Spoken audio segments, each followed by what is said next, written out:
Hi, I'm Simon. Thanks for tuning into The Ordinary Filmmaker. If you're new here, subscribe to get notification of new videos, tutorials, and reviews. And all the links to everything I talk about in this video, including any gear discussed, are placed in the description down below, along with the affiliate links.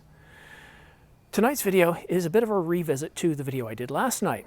Last night I wanted to show you what low light was like, and I received several comments, and based on those comments, I'm shooting the video again, but with a different focus. I'm going to look at not just low light performance, but autofocus performance, and see if I can't just dial in the sharpness a little bit more. Now, what you might be noticing right now is that I'm not illuminated nearly as well, but everything is in sharp focus. So I played around with a couple of things.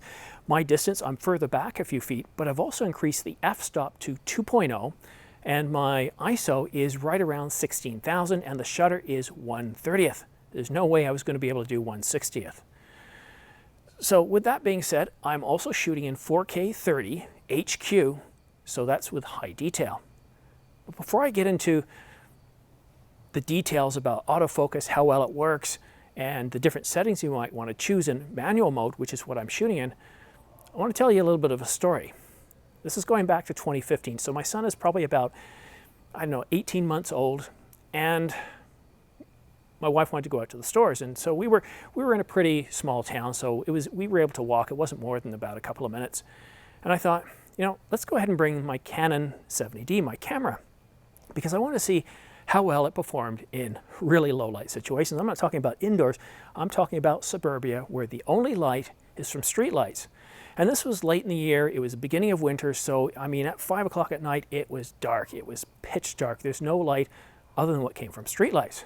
So I'm hopeful. I tried it out, and when I got it back, most of the video was useless. The autofocus couldn't lock on in most situations, was pulsing, was trying to find a subject, and it just didn't work out. So I thought, okay, I grabbed a little bit that I was able to use, but really it wasn't very good. Well, a couple of months later, I thought, I want to try this again. Now it's different. It's towards the end of winter. It was minus 10 degrees outside, so it was really cold, but there's snow across the ground, so that adds a bit more reflective, a bit more light, and there was still a little bit of twilight. So I thought, okay, let's try this out. My wife said, what are you doing? It's cold outside. Our son's cold. We're going to be cold. Well, no, she didn't want to go outside. It was cold, but I said, look, he's 18 months. Winter's coming to an end. Let's go out and get these shots. It's going to be fun. He's going to love it, and we're going to remember this later. So he's dressed up in one of these snowsuits from right from his feet all the way up to his head. He's bundled up where his arms can't even move down properly. So back then we didn't have any sleds because, he couldn't really control it. The best way for him to go down a hill was to slide down in his snowsuit. So what I did is I positioned my 70D right at the bottom of the hill, and I aimed. Yes, that's right. I picked him up, and I gently kind of did like this and let him go down the hill. First few tries, he didn't get all the way down, but the last few tries, I got it to where he landed right within about 6 inches to a foot of the camera, producing some really great shots. And the autofocus worked. I got some amazing shots, and yes, I did have to push things and post a little bit, but I have some really good memories.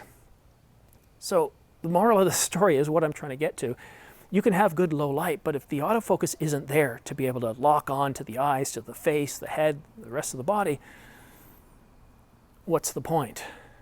For an ordinary filmmaker, for a photographer, life is a little bit different, but for the ordinary filmmaker, we need all these technologies to work together. We need the autofocus, we need low light, we need decent processing, which we do have in this camera. We have the same processor as the 1DX Mark III, but we also need that IBIS working too, which helps stabilize things.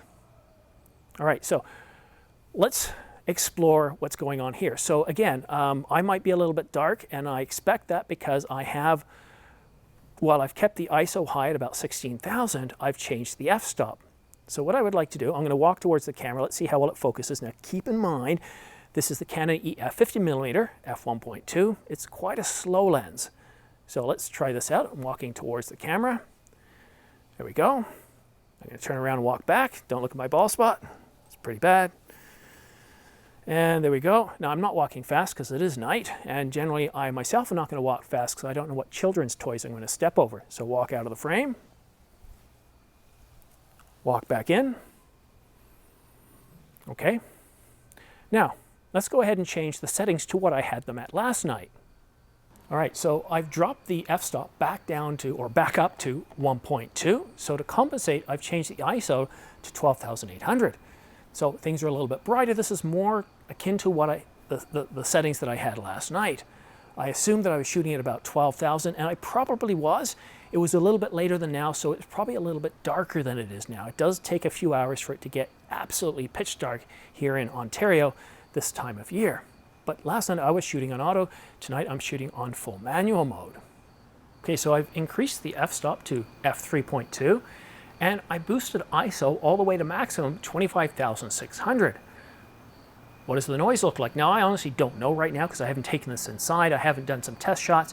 All I did at the beginning is do some testing to make sure I had the balance correct and that things didn't look really weird. So let me know in the comment section down below, what do you think of this? Now, this is really useful if you want to try to get everything in focus, and considering how I'm pretty well close to all the plant life, f3.2 should work pretty well for me.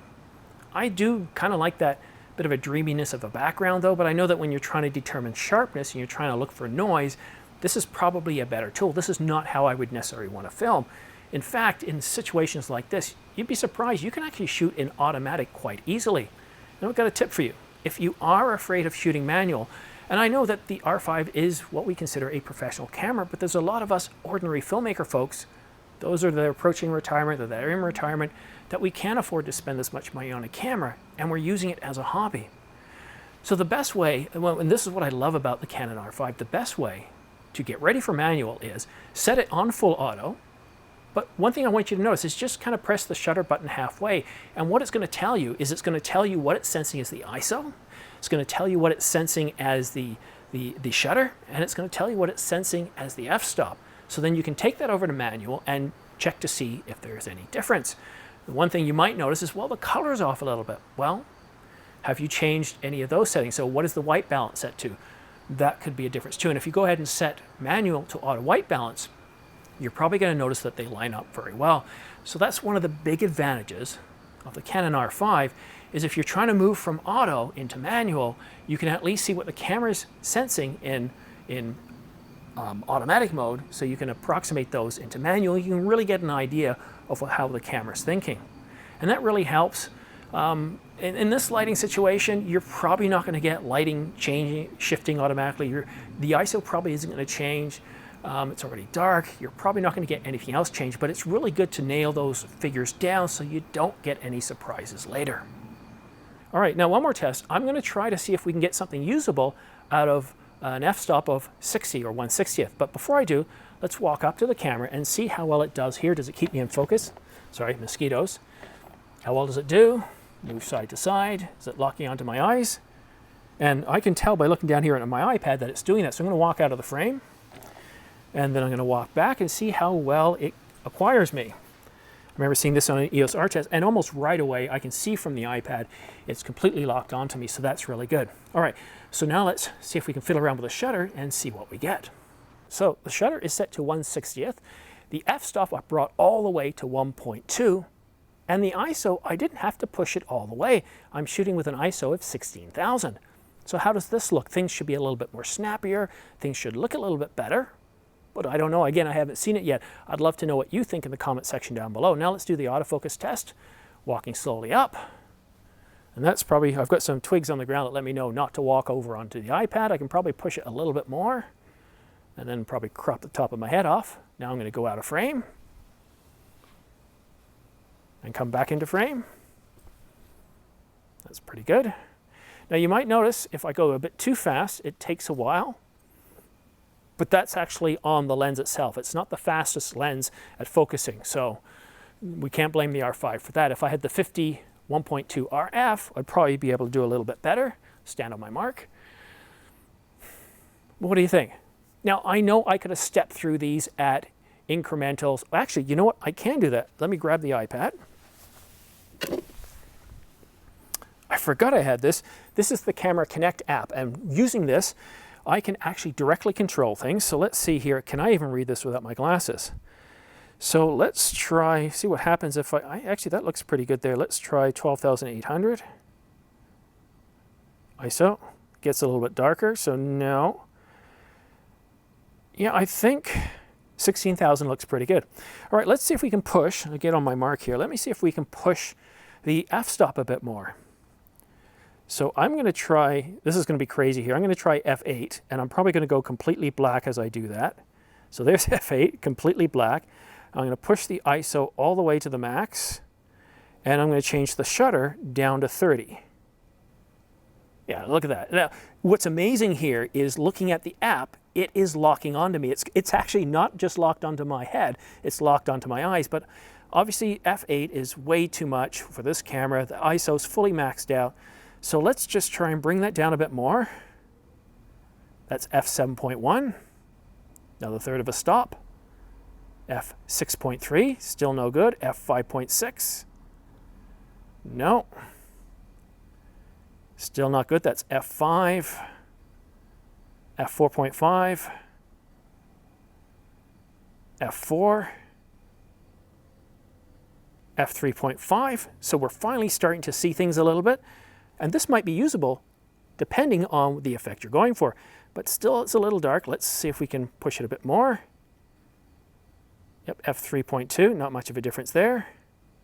f2.8, still not much.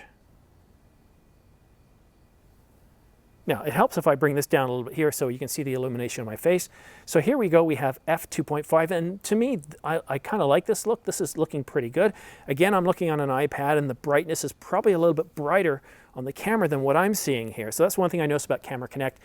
It isn't 100% dialed in, but it's a very good approximation, and since I don't really have a team to help me here, this does a really good job. Now I'm just going to push it a little bit more, and there we go, we have f2.2. And here we go, we have f2. Now I'm going to leave it at this for a moment. One thing I haven't done yet, and I haven't tried log. Should we give log a try? Let's go ahead and give Canon log a try. So give me a second while I get this set up. All right, now I'm shooting with Canon log. So this means we're now in 4K HQ, 30 frames per second, all I, 10-bit 422, because we're shooting a C-Log. That's how you enable 10-bit 422 here. Now, I've had troubles with it before, but I think I'm going to get this working really well tonight. And I know some of you are thinking, Simon, why on earth didn't you start with this? Well, I want to save the best for last. But I also wanted to focus on each individual item, and I know I probably started the video wrong. I should have started holding on to this and taking you through the different values, starting off with where we could push ISO and what that would be like with a different f-stop, and maybe then start to push the f-stop and then play with the shutter speed. But as you can imagine, the different number of permutations are absolutely incredible. And the real purpose of this video, again, is to help support storytelling. Can this camera perform well enough in low light and still be able to autofocus where it's good enough for your scenarios, for your use cases? For mine, it certainly is. I mean, this is way better than I had hoped for, but that's what happens when you stick with 7-year-old technology and an APS-C sensor for so long, that when you do finally upgrade, you're absolutely in awe. So that's the purpose of this video, is to give you an understanding of what this camera's like, to help you make a decision on what's best for you.